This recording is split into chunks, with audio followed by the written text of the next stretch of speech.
Hi everyone, my name is Dachuan Shi. I'm working as a research assistant at Technical University of Berlin. Today I'm very glad to present you our work using an understanding of one-dimensional convolutional neural network for wave flight detection on freight wagons in operational conditions. First, let me give you some background information about condition monitoring applications for freight wagons in practice. Then, starting from practice, we will see the real demands and challenges of onboard wave flight detection on freight wagons. Next, we will introduce the proposed lightweight one-dimensional convolutional neural network as a solution, and also the experiment results for validation. Finally, we will draw the conclusions. Condition monitoring techniques have been applied for different railway sets for decades. For instance, condition monitoring could be included in the train control and monitoring system for passenger trains or locomotives. It could also be an onboard system to monitor or inspect track geometry conditions. Recently, there are some IoT devices for vibration monitoring of rail sets. As far as I know, they have been deployed on some passenger fleets as pilot projects. Condition monitoring can also be integrated in railway signaling systems, like point machines to operate the railway switches. The signals for controlling are used for monitoring and diagnosis in such device. Although condition monitoring is not something new, traditionally there are no any condition monitoring systems applied on freight wagons in practice. Because freight wagons are not electrified, that means no power supply, no data link. Second, freight transport normally follows the principle low cost and low benefits. The operators would like to avoid high investment for freight wagons if they are not necessary. And freight wagons are subject to much more harsh operating conditions than passenger vehicles. This is also a great challenge for any electronic device if they are placed on freight wagons. However, this situation has been changed since several years ago. With the trend of digitalization in Europe, the large wagon owners in Europe started to equip their wagons with a simple monitoring device. As you see in the photos, DB Cargo is the largest wagon owners and freight operators in Europe. VTG is the largest leasing company in Europe, and Gatex is also one of the largest leasing companies in USA and Europe. They all install the monitoring device on the wagons. As far as I know, in 2019, there were already thousands of wagons with such device. We call this telematic device. There are different suppliers and telematic devices on the market, as you see in these photos, but they all have the same functions. The telematic device provides GPS tracking. It contains a accelerometer for impact detection. They are powered by batteries. Some of them have additional solar panel for energy harvesting.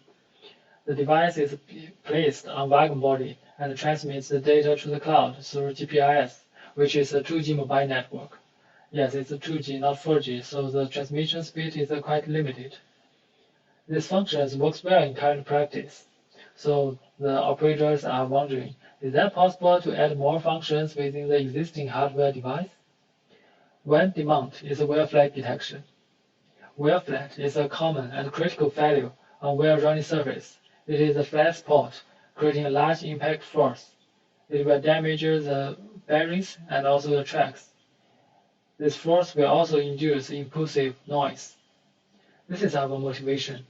In other words, we are developing algorithms that can be easily adopted to this telematic device for real-world monitoring tasks on freight wagons. We derive three main requirements from the hardware features and demands. First, carbonic acceleration shall be used. Second, algorithm can be executed on the embedded system. Third, the computation complexity should be low. In next slides, we will go through these 3 points. Since the telematic devices are installed at the carbonic level, we have to use the carbonic accelerations for wave flight detection. In the literature research, we found most of the existing works for wave flight detection are using Xbox accelerations. As you can see in the left figures, the wave flight patterns are much weaker, and the signal-to-noise ratio is much lower at carbonic level than at Xbox or Bogie level.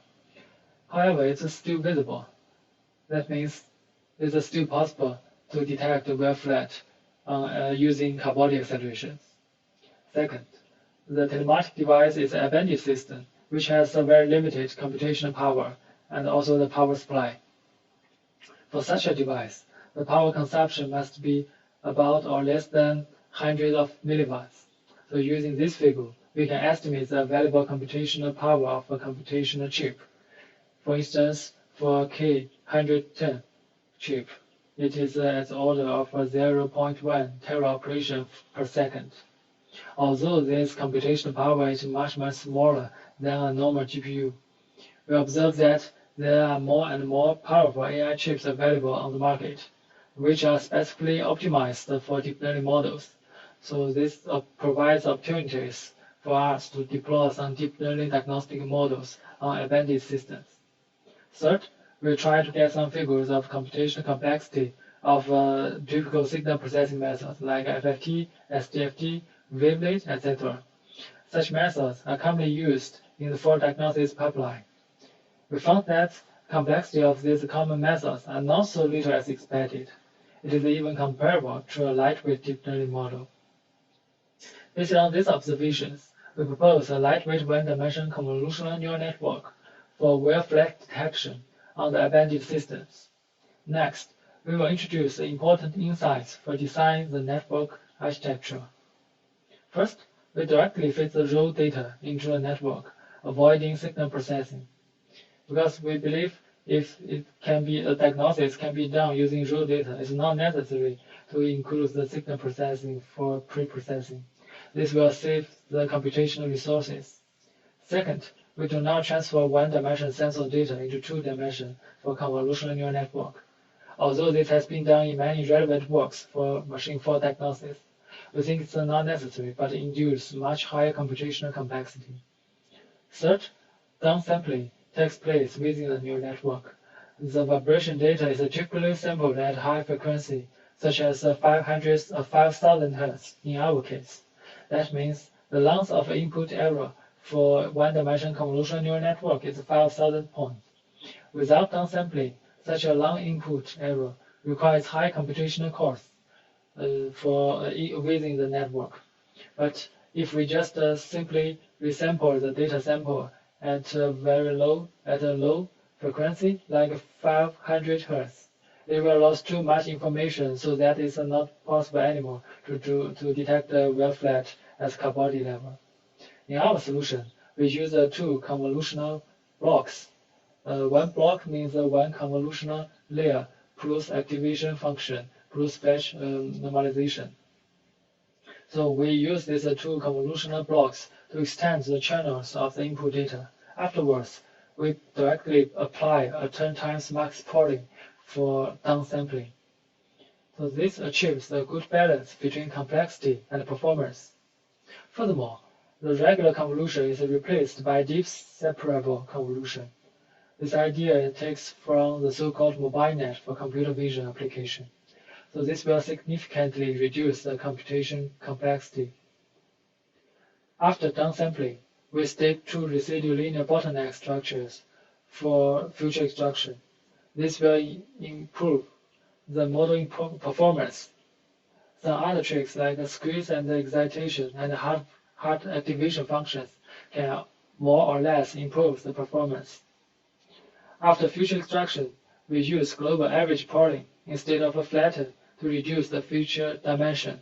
The overall hyperparameters can be turned by using the so-called neural architecture search techniques. For instance, in this work, we use a biasing optimization with a Gaussian process to turn the parameters. To validate the proposed network, we use the following measurement data. The field test was conducted on a tank wagon running on a main line in Germany. A 20 mm wave-flat was directly produced for the test. In practice, the maintenance limit is 60 mm. Therefore, 20 mm means a very small wave-flat. The wagon runs in normal operation condition over 600 km. After data cleaning, we have over 10,000 data samples for normal condition and wave-flat condition respectively. Here, one sample refers to 1 second vibration data, that is 5,000 points. For such sample length, The lowest running speed for wave-flat detection is about 20 km per hour. Therefore, we use the data at speeds between 20 km per hour and 105 km per hour. So the data split for training, validation, and test is 6 to 2. So that means we do not select data for a specific speed, but follow the statistic test to have a convincing result. To evaluate the model performance, we use balanced accuracy, precision, and recall. Especially precision is more important in this case.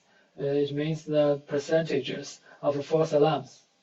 For the onboard wave-flat detection, it is more important than misdetection rate. To evaluate the computational complexity, we use total number of parameters and the floating point operations with the network. For compression, we implement 3 state-of-the-art lightweight convolutional neural network for machine fault diagnosis. As this work was mainly done in 2019, so the state-of-the-art refers to 2019. And also, LeNet is a vanilla convolutional neural network without lightweighting measures. It provides a basic baseline. And GBDT refers to gradient boosting decision tree with manually divided features for diagnosis, which is a conventional machine learning approach for fault diagnosis.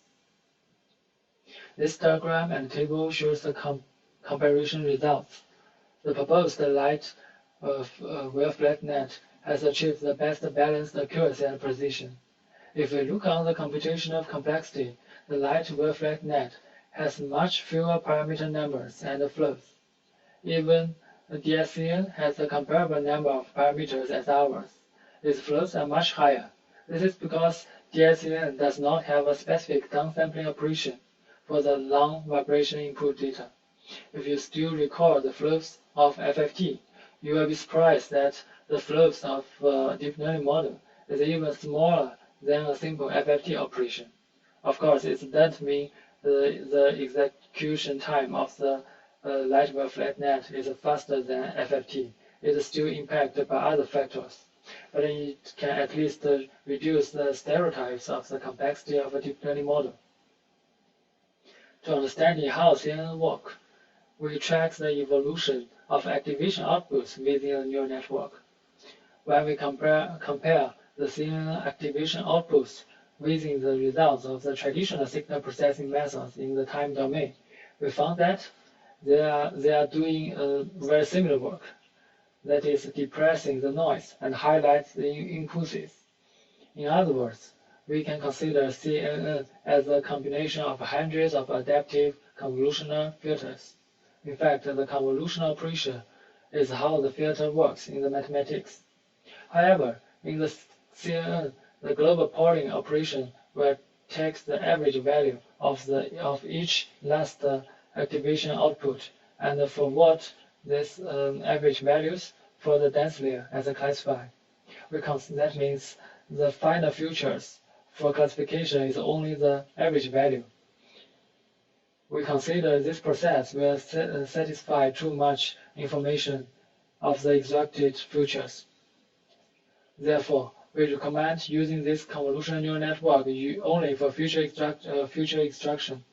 The low-dimensional features can be remotely transmitted to the cloud for offline diagnosis. In this way, more powerful classifier can be applied. We also investigate the influence of the speeds on the detection results. We found that all the methods have the worst performance as highest speed ranges. We consider the reason could be that the wave-flat induced impulses can overlap with each other at high speeds. Then it becomes more difficult to recognize these impulses.